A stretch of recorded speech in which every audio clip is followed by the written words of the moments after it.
ನಮಸ್ಕಾರ ಸ್ನೇಹಿತರೆ, ನಾನು ನಿಮ್ಮ ಸಮೃದ್ಧಿ ಪ್ರಕಾಶ್. ಶಿವಮೊಗ್ಗದ ಕಥೆಗಳಲ್ಲಿ ಈ ದಿನ ನಮ್ಮ ವಿನೋಬ ನಗರದ ನರಸಿಂಹಬಳ್ಳಾವಣೆಯ ನಾಗರಕಟ್ಟೆಯ ವಿಹಂಗಮ ನೋಡ್ರಿ, ಎಷ್ಟು ಸುಂದರ ಒಂದು ಮಿನಿ ಕಾಡು. ಇದರಲ್ಲಿ ವಾಕಿಂಗ್ ಮಾಡ್ತಾಯಿದ್ವಿ. ಬೇಕಾರಿದೇನ್ರಿ ಆರೋಗ್ಯ ಬೇಕು. ಬೆಳಿಗ್ಗೆ ವಾಕಿಂಗ್ ಮಾಡೋಣ, ಎಷ್ಟು ಆನಂದ ರೀ ನೋಡ್ರಿ. ಬನ್ನಿ ವಾಕಿಂಗ್ ನಾಗರಕಟ್ಟೆ.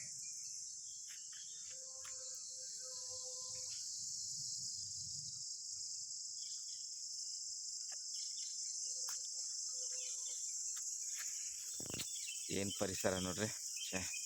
ಈ ವಾಕಿಂಗ್ ಮಾಡ್ತಾಯಿದ್ರೆ ಆರೋಗ್ಯ ಕಣ್ರಿ. ಆರೋಗ್ಯದ ಮುಂದೆ ಏನೂ ಇಲ್ಲ ನಮಗೆ. ದಯವಿಟ್ಟು ಬೆಳಿಗ್ಗೆದ್ದು ವಾಕಿಂಗ್ ಮಾಡಿರಿ, 1 ಅವರ್ ವಾಕಿಂಗ್ ಮಾಡಿರಿ. ಕೋಟಿ ಇದು ಸಿಕ್ದಂಗೆ ಈ ಪರಿಸರ ನೋಡ್ರಿ, ಆಮ್ಲಜನಕ. ನಾವು ಗಿಡಗಳು ಬೆಳೆಸ್ತೀವಿ ಏನು ಕೇಳ್ರಿ, ಆರೋಗ್ಯಕ್ಕೋಸ್ಕರ ನೋಡ್ರಿ. ಈ ಸುಂದರ ಪರಿಸರ ಎಲ್ಲೂ ಸಿಗಲ್ಲ. ವಿನೋಬ ನಗರದಲ್ಲಿ ಬನ್ನಿ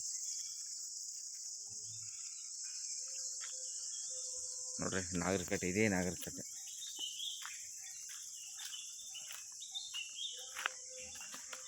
ಜಿಮ್ ಇದೆ, ಜಿಮ್ ಬೇಕಾದ್ರೆ ನೋಡ್ಬೋದು ನೋಡ್ರಿ.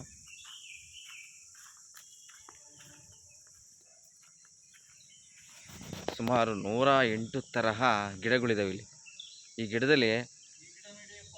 ಗಿಡ ತುಂಬ ಜನ, ಈ ಗಿಡಗಳು 108 ಸಿಗಲ್ಲ. ಈ ಪರಿಸರದಲ್ಲಿ ವಾಕಿಂಗ್ ಮಾಡಬೇಕು.